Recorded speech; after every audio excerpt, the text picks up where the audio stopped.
Olá, bom dia, boa tarde, boa noite. Hoje é sexta-feira, dia 4 de junho.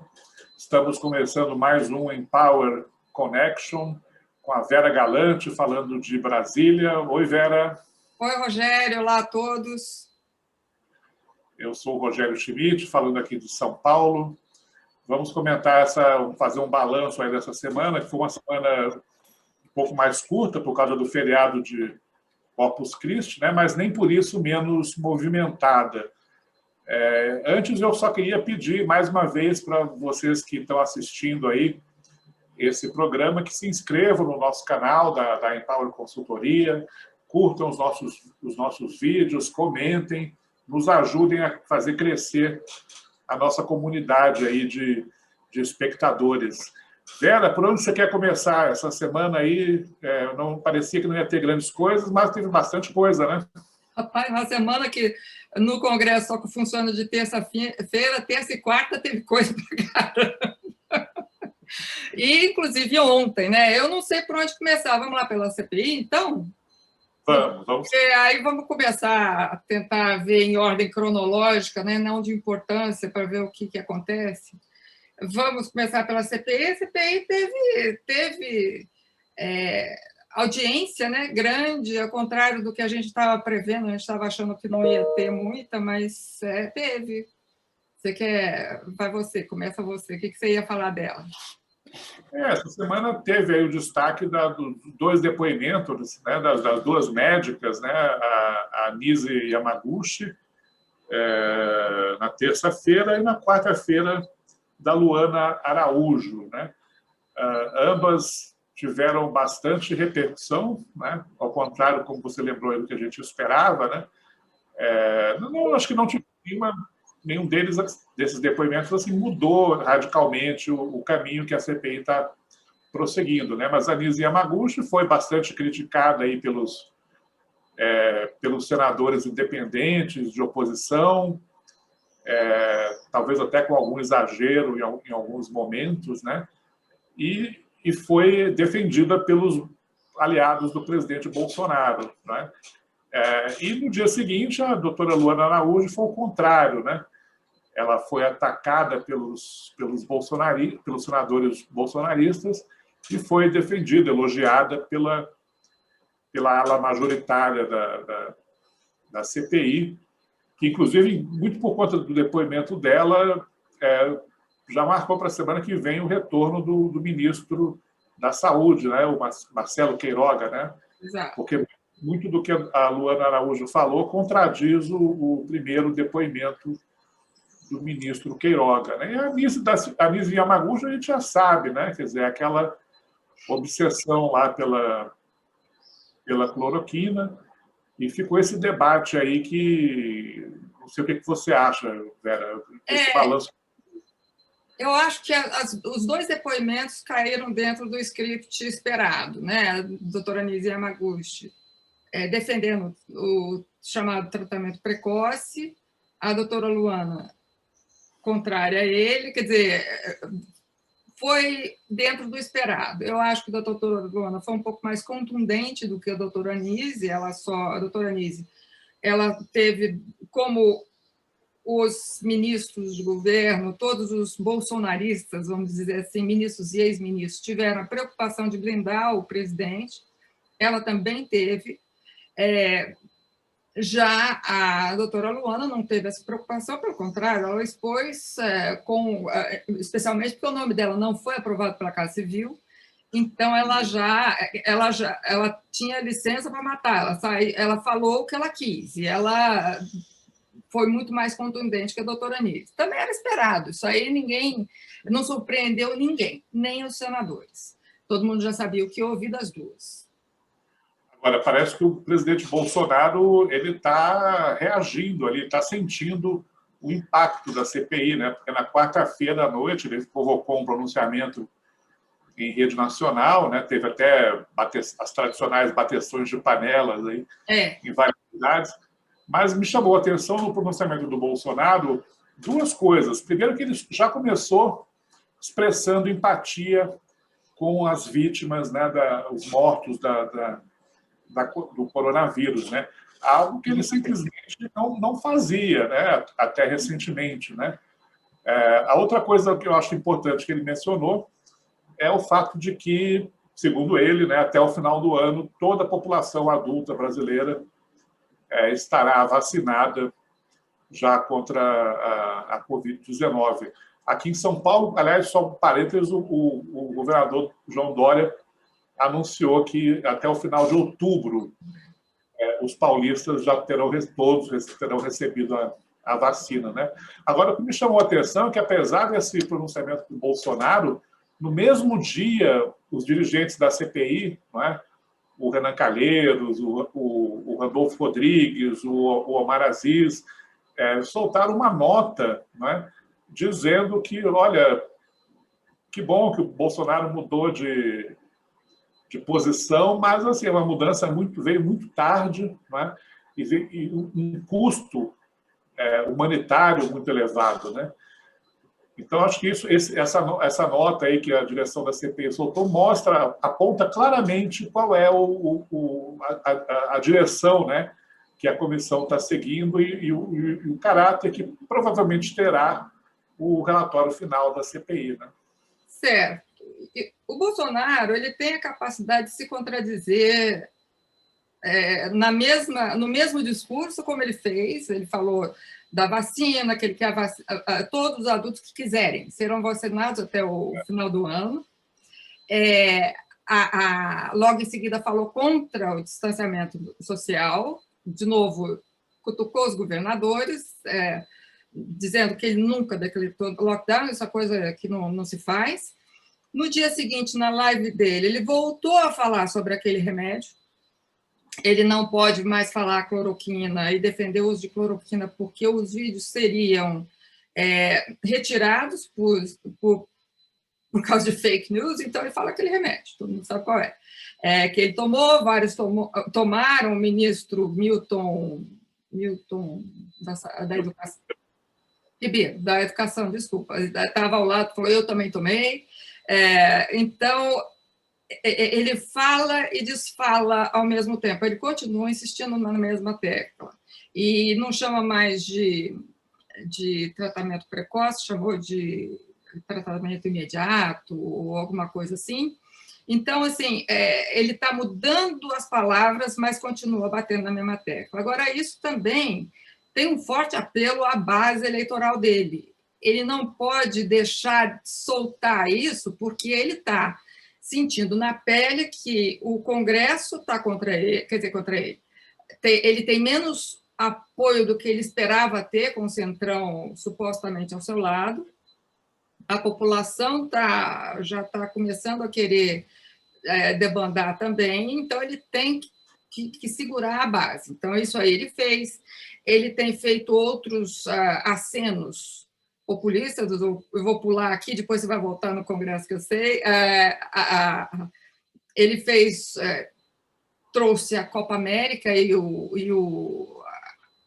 a declaração do ministro Queiroga é muito interessante, porque ele falou assim, nós vamos ter as regras necessárias, as políticas necessárias para o isolamento, para a prevenção de contágio, para trazer o futebol, que é um esporte que o brasileiro tanto ama. Então, vai Copa América no Brasil, e também ele estuda já aumentar o Bolsa Família para poder segurar uma base, né?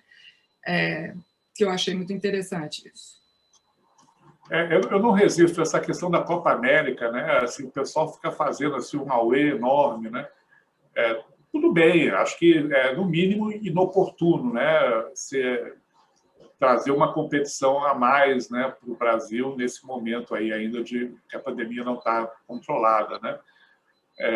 Mas cá entre nós, né? A relação entre futebol e política, né, é algo que as pessoas sempre acham que é muito forte, né? Mas não tem essa importância toda, né? Eu vejo pela Copa do Mundo, por exemplo, né? Tinha aquela ideia de que sempre que o Brasil ganha a Copa, isso favorece o governo de plantão. Sempre que o Brasil perde a Copa, isso ajuda a oposição, né? Eu já testei essa correlação inúmeras vezes, assim, e olha que é Copa do Mundo, não é Copa América, não. E não tem nenhuma correlação expressiva, né? Então, eu também nem acho que a Copa América, seja qual for o resultado, né, dentro de campo, se o Brasil ganhar, tomara que ganhe, mas ou se o Brasil perder, não é? Ou dependendo do eventual impacto aí sobre os números da pandemia, né? Não me parece que a Copa América possa ter esse impacto todo sobre a popularidade do Bolsonaro, nem numa direção negativa, nem positiva. A menos que haja aí realmente um descontrole, né? A terceira onda chegue no meio da Copa América, né? Quer dizer, mas não por causa da Copa Sim, América. o débito vai para a Copa América, com certeza, mas sem ser ela a culpada. Então, o fato é que vai começar, né? Acho que é domingo da semana que vem, dia 13, vai começar a Copa América do Brasil, que já virou motivo de piada, né? Os memes aí que o boneco, o mascote da Copa América é o Cloroquito, né? Cloroquito e por aí vai, né? Mas o presidente conseguiu, com a Copa América e com outros fatos, ele conseguiu tirar um pouco o foco da CPI e trazer para uma outra... O incômodo que a CPI está trazendo para o governo e para ele, pessoalmente, ele tirou um pouco do foco para focar na oposição à Copa América, ou apoio. Para eles, funcionam também. Pode não funcionar tanto com a popularidade, como você tem toda a razão, mas ele funciona como mudança de discurso. Narrativa, acho. E a história do ex-ministro Pazuello, hein, Vera? Depois daquela participação dele como é que chama? Motocada do presidente Bolsonaro, na semana, finalmente, o comando do Exército decidiu, né, que não foi caracterizada nenhuma infração ao Código Militar e que o general Pazuello não vai sofrer nenhuma punição, né? Ele até ganhou uma boquinha aí agora, acho que um cargo aí. É secretário de Assuntos Estratégicos. Bom, eu acho o seguinte, se for obedecer regra, tarará, tinha que punir. Tal. Agora, existe o lado político da história, que é o nosso foco sempre, né? Politicamente, é complicado punir o general Pazuello. Aliás, o Exército tomar uma atitude contra o general Pazuello agora, pouquíssimo tempo depois da troca do ministro da Defesa, e do comandante do Exército. É muita instabilidade para as tropas, mas politicamente é melhor para as tropas continuarem com esse novo comandante, que vai sofrer um certo desgaste, mas tudo se acomoda no final.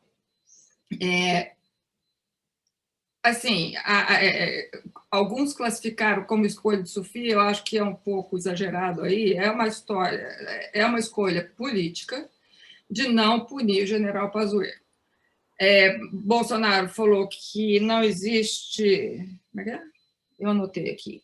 Ninguém interfere nas Forças Armadas e que é comum o Exército não aplicar punições, o que é verdade. Entendeu? O Exército, tradicionalmente, pune alguns com algumas medidas. Por exemplo, vamos usar o general Mourão. Ele foi punido, ele foi tirado de um local e colocado do outro. Essa foi a punição dele, mas assim, não é grande coisa. O general Pazuello também, ele de desempregado, de só general, passou a ser secretário de Assuntos Estratégicos também, entendeu? Assim, agora, ele ganhou a blindagem, né? Agora, esse é um outro tema, né, Vera, que ele, muito facilmente, ele pode acabar degenerando aí num debate totalmente ideológico, né? Eu já vi gente falando que o Brasil agora entrou em crise militar, né? Que o Exército já virou uma milícia do presidente Bolsonaro, que nenhum militar mais vai seguir a hierarquia. Calma, né, gente? Não é bem assim, né? E, por outro lado, também não dá para dizer que foi algo irrelevante, né? Quer dizer, eu diria que foi, no mínimo, temerária, né? Essa decisão, que pode abrir, né? Eventualmente nem será aberto, mas pode abrir um precedente para situações semelhantes no futuro, né? Mas daí a dizer que o Brasil que está tudo uma beleza ou que o Brasil está às vésperas aí de uma intervenção militar, acho que vai uma distância muito grande. Olha, eu acho que nós estamos no sinal amarelo, não estamos no vermelho nem no verde. Nós estamos no sinal amarelo. Eu acho que vai depender muito das próximas atitudes do comandante de exército. Se ele mostrar pulso firme no comando da tropa, eu acho que está tranquilo. Vai depender demais dele e também do ministro da Defesa, daqui para diante. Vai ter que ter pulso firme para segurar indisciplina ou manifestações políticas dentro do Exército. Mas concordo, nós estamos no sinal amarelo. Acho que não chegamos no vermelho ainda. Eu só queria mencionar mais duas coisas, Vera. Uma, você falou aí das dificuldades do governo no Congresso, né?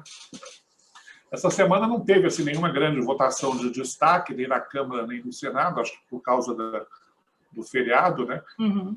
Mas eu queria destacar aqui que na quarta-feira o Congresso se reuniu, Câmara e Senado, para deliberar sobre 17 vetos do presidente Bolsonaro a projetos que foram aprovados no Congresso, né? Alguns vetos totais, alguns vetos parciais, mas olha só como o governo está longe de estar nadando de braçada no Legislativo, né? O apoio do Centrão, enfim, da maioria, ainda é muito precário, né? Desses 17 vetos, 11 foram derrubados pelo Congresso, né? E só 6 foram mantidos, né? Então, acho que isso é um indicador assim, bem objetivo, né? Da qualidade da relação entre os poderes hoje, né? E outro ponto que eu queria destacar, que vem do noticiário econômico, mas sempre tem uma consequência política, foi a divulgação do resultado do PIB do primeiro trimestre desse ano, que veio um PIB aí positivo de 1,2%, né? É o terceiro mês seguido, terceiro trimestre seguido que o PIB está positivo, né? A economia brasileira voltou ao patamar em que estava antes da pandemia, que cá entre nós também não era nenhum patamar maravilhoso, né? Mas vale destacar que a cada trimestre que passa, o crescimento do PIB está caindo.